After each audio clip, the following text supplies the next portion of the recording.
Assalamualaikum warahmatullahi wabarakatuh. Masih di Waalaikumsalam warahmatullahi wabarakatuh. ngobrol santai bersama PPMH Kebumen Channel. Ngobrol kali ini ditemani oleh Mas Muarif, alumni PPMH sekitar tahun 2002. Ya. Maaf, 2002 dan sekarang mau ngobrol eksklusif sebentar. Maaf, sebelumnya perkenalan dulu. Ya. Assalamualaikum warahmatullahi wabarakatuh. Yang saya hormati seluruh keluarga besar Pondok Pesantren Mambal Lisan Siti Bentar Milik Kebumen, khususnya para putra-putra almarhum almarhumah Syekhina Kiai Haji Abdul Mufti. Perkenalkan, nama saya lengkap Ahmad Farid Hidayatullah. Saya berasal dari Desa Tinggarjaya, Kecamatan Sidoarjo, Kabupaten Cilacap. Saya belajar ngaji dan sekolah di Pondok Pesantren Mambal Lisan Siti Bentar ini semenjak tahun 1996. Saya masuk waktu itu kelas 4 SD, tepatnya di SD Negeri Siti Bentar 2, yang saat ini kantornya sekolahnya sebagai kantor Balai Desa Siti Bentar. Nah, saya di kelas 4, 5, 6 di SD Bentar 2, habis itu saya lanjut di SLTP Al-Jufri sampai tahun 2002. Nah, saya kurang lebih di sini 6 tahun. Saya diasuh, dibimbing oleh beliau Al-Mukarram Al-Maghfurlah Kiai Haji Abdul Mufti. Dengan segala kesabaran, keistiqomahan beliau membimbing saya selama 6 tahun.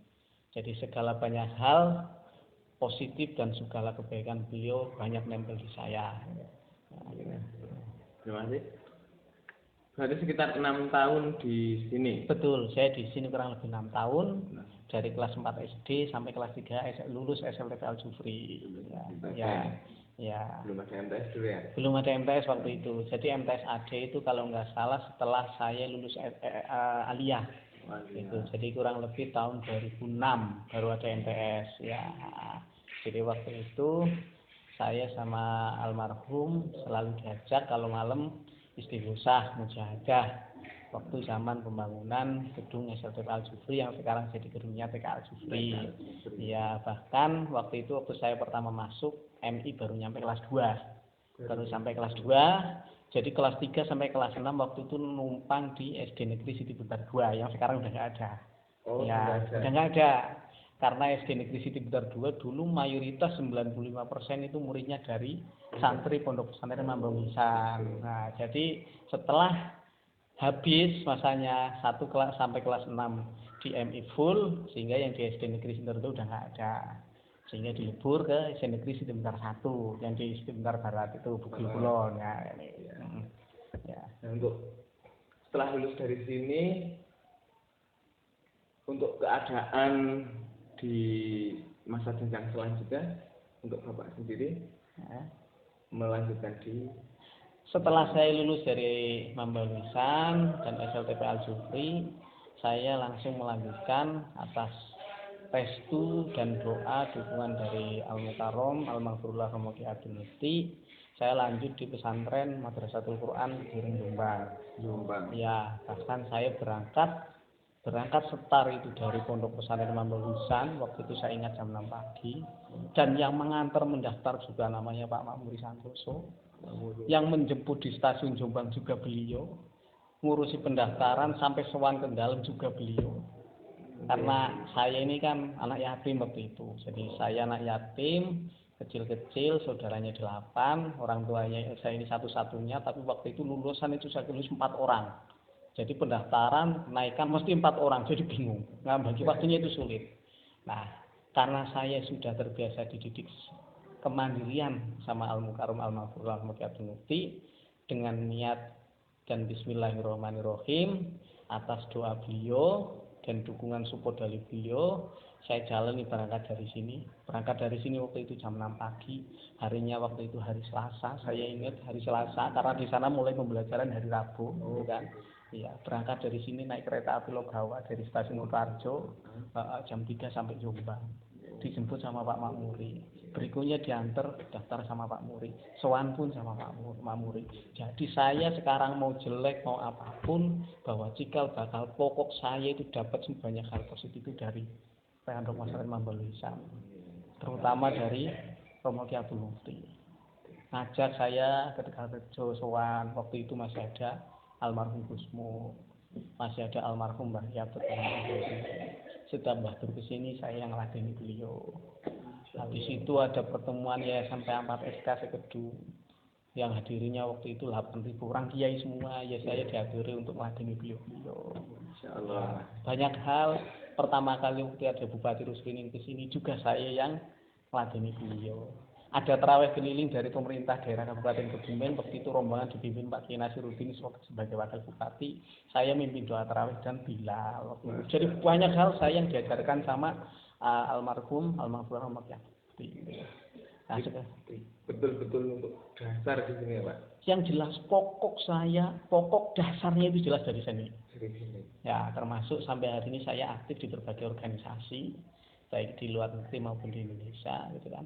Nah, cikal bakal munculnya saya punya bakat organisasi juga dari Mambal Ihsan. Waktu itu saya diawali dengan ketua kamar B3. B3 itu yang komplek paling utara. Habis itu di D4 yang pojok sebelah timur sebelah selatan.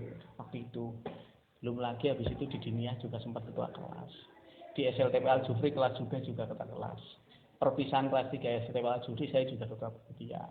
Jadi banyak kenangan-kenangan selain itu di OSIS-nya juga dan di perpanitiaan di acara program ekstrakurikuler SLTP Al-Jufri maupun di Mambal Ihsan. Selain itu juga meskipun ya saya suaranya jelek, waktu itu juga dikirim sama SMP untuk MHQ. Cabang 5 Juz pernah nguji mental. Nah, yang jelas itu urusan hati urusan lain, tapi nguji mental untuk mental ini benar-benar terasa. Yang jelas itu yang saya ambil. Sehingga setelah saya keluar dari sini, ketemu siapa ini udah nggak grogi.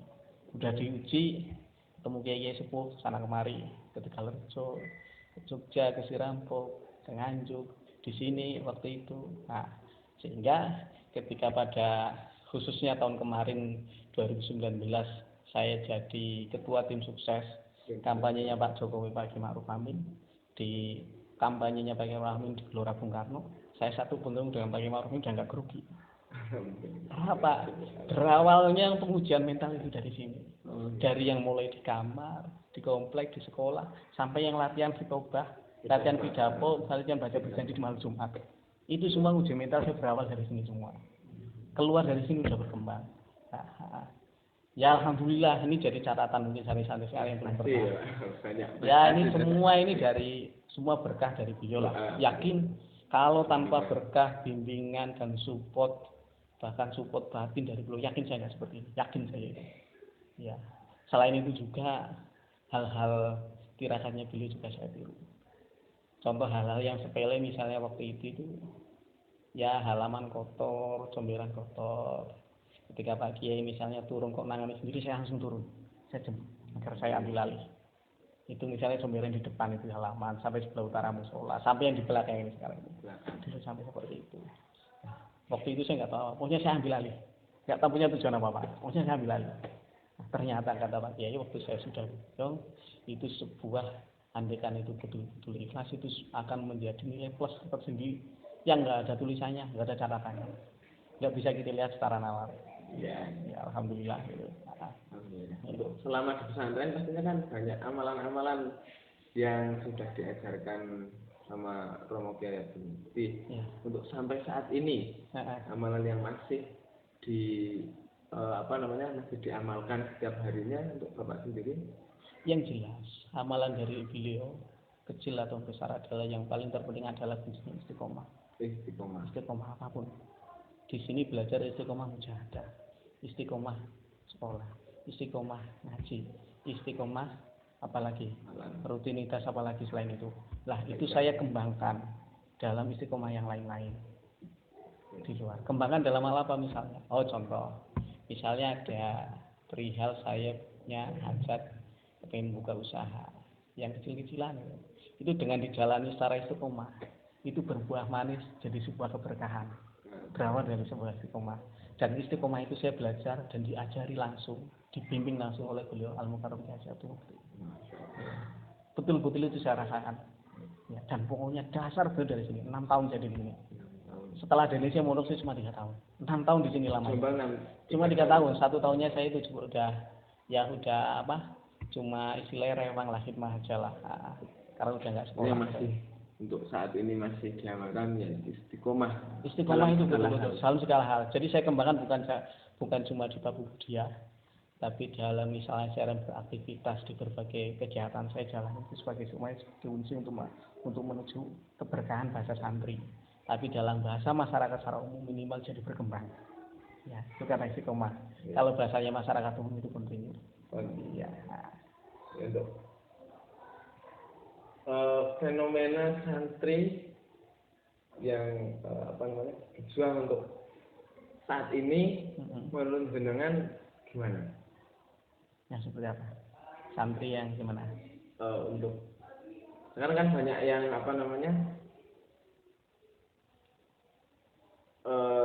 dimarahin sedikit-sedikit udah nggak mau ngaji lagi gitu. Ini menurut saya adalah salah satu kemunduran etika adab santri. Ya, jadi dimarahi sedikit mutung. Wadul karo wong tuane. Lapor ke orang tua. Pak, aku dijiwit. Pak, saya disabet. Pak, aku dilantik dan lain sebagainya. Itu menurut saya untuk saat ini adalah sudah kemunduran. Tapi itu terjadi di mana-mana. Di pesantren manapun. Di pesantren manapun sudah terjadi kayak gitu. Nah, pada saat saya itu di sini tidak punya catatan merah apalagi hitam, tidak punya. Pak Kiai Abdul Mukri waktu itu dalam memberikan peringatan ceter pakai pecut. Tapi saya 6 tahun di sini cuma kena pecut 1 kali. 1 kali? Itu pun dalam kondisi yang terjepit dan tidak sengaja. Jamaah sholat zuhur pulang 12:30 telat. Suruh berjemur di bawah pohon kelapa yang depan musola itu. Itu pun cuma 1 coba. Sing kedua, saya wataknya agak usil dikit ternyata. Wajan-wajanan biasa. Wajan-wajanan akhirnya nggak kerasa. Lapor ke Pak Kiai, dipanggil kan ngarep. Tapi nggak sampai dipecut. Nah, gitu. Nah, habis itu untuk ke Pak Kiai itu. Kalau ustadz yang lain, saya namanya Ustadz Musonep. Itu waktu pertama kali zaman ada kegiatan baca al-Baqarah di malam Jumat dan khutbah, saya ditunjuk orang yang termasuk yang paling pertama. Nah, saya termasuk orang yang nggak siap dan saya menolak secara tegas sampai akhirnya saya dikeplak, ditapuk kayak ini. Akan tetapi saya ikhlas menerima itu. Nggak wadul ke orang tua, kalau sekarang wadul. Nah, dan itu adalah salah satu modal bagaimana saya itu jadi kuat untuk menghadapi tantangan. Ya. Kalau anak sekarang kepengin kedepannya adalah untuk menghadapi tantangan itu semakin kuat, caranya nggak seperti itu menurut saya. Nah, ya bukan caranya seperti itu. Itu udah banyak kemunduran untuk saat ini. Nah, untuk saat ini menurut saya sudah kemunduran. Nah, ini permasalahan di mana ini kita harus benar-benar kita ngobrol. Misalnya kita dengan wali santri ini baiknya gimana? Nah, di wali santri harus kita kasih ruang gerak misalnya untuk menyampaikan usulan. Kalau seperti ini gimana? Seperti ini gimana? Anak bapak seperti melanggar ini harus gimana saya kasih hukuman? Ada forum sama wali santri. Harus ada forum mungkin gitu kira. Kalau dulu kiai dulu itu jangan sebelum saya itu santri itu tidak ada usaha, apapun yang terjadi itu orang tua nggak mau tahu. Udah saya pasrah lillahi ta'ala. Sehingga karena saking sama-sama ikhlasnya, baik yang menyerahkan mengamanatkan pesantren maupun yang menerima sama-sama ikhlas, saya itu jadi anak ini benar-benar berhasil gitu. Ya, ilmunya juga manfaat. Ya, keberkahannya juga luar biasa. Namanya keberkahan kita sulit berbicara secara lisan gitu ya. Nah, jadi untuk menurut dengan barokah itu harus dibutuhkan apa sangat dibutuhkan untuk seorang santri? Kalau menurut seorang santri menurut saya sangat butuh. Sangat dibutuhkan. Karena zaman sekarang ini menurut saya itu banyak sekali santri yang ilmunya manfaat tidak barokah. Sangat banyak. Ya jadi saya ada yang nggak bisa saya sebut di sini. Misalnya di luar forum saya bisa cerita A, B, C dan lain sebagainya kasusnya di mana ini saya bisa sebut satu persatu. Tapi saya khawatir ada bahasa saya yang kurang enak. Misalnya ada yang di Jawa Timur nggak terima dengan kata-kata saya nanti repot misalnya. Itu untuk pesan-pesan santri yang masih mondok di sini atau yang masih untuk berjuang di masa kali ini, pesan-pesan jenengan. Ya, kalau pesan saya buat santri-santri yang sekarang masih belajar di Mampu Lulusan, pertama belajarnya itu sing rajin, sing tekun, yang istiqomah, terus juga yang sabar. Nah, jangan lupa semua peraturan yang ada di pesantren itu semua ditaati. Jangan sedikit-sedikit lapor ke orang tua. Nah, itu bagian dari proses pembelajaran dalam berdinamika di dunia pendidikan. Nah, itu bagian dari dinamika. Nah, namanya di pendidikan itu kan diantaranya adalah pendidikan membentuk sebuah karakter. Nah, kalau karakternya sendiri berarti karakternya bayi dong, udah dikit-dikit laporan tua. Itu bukan karakternya orang dewasa. Gitu. Nah, itu. Ya, jadi semuanya ditaati. Insya Allah mau pinter mau enggak, itu buah manisnya nanti. Itu prosesnya. Nah, ya. Untuk pesan-pesan untuk yang terakhir, untuk alumni khususnya alumni Pondok Pesantren Mampu. Nah, buat kawan-kawan alumni baik itu mohon maaf senior saya, terus angkatan saya atau adik kelas saya, tolong jangan lupakan jika adanya Pondok Mampu Lulusan. Apapun adanya adalah ini pokok yang ikut membina, membentuk karakter khususnya yang positif. Ya, karena yang nangkap positif itu tergantung pikiran kita menangkapnya. Kalau pikirannya negatif jadinya negatif. Nah, itu bahasa filosofinya yang mengistilahkan seperti itu. Oke. Nah, ya. Oke, mungkin cukup sekian untuk kali ini. Terima kasih. Ya, sama-sama. Ya. Oke, untuk ngobrol santai kali ini mungkin ditutup sekian dulu. Assalamualaikum warahmatullahi wabarakatuh. Waalaikumsalam warahmatullahi wabarakatuh. Matur suwun.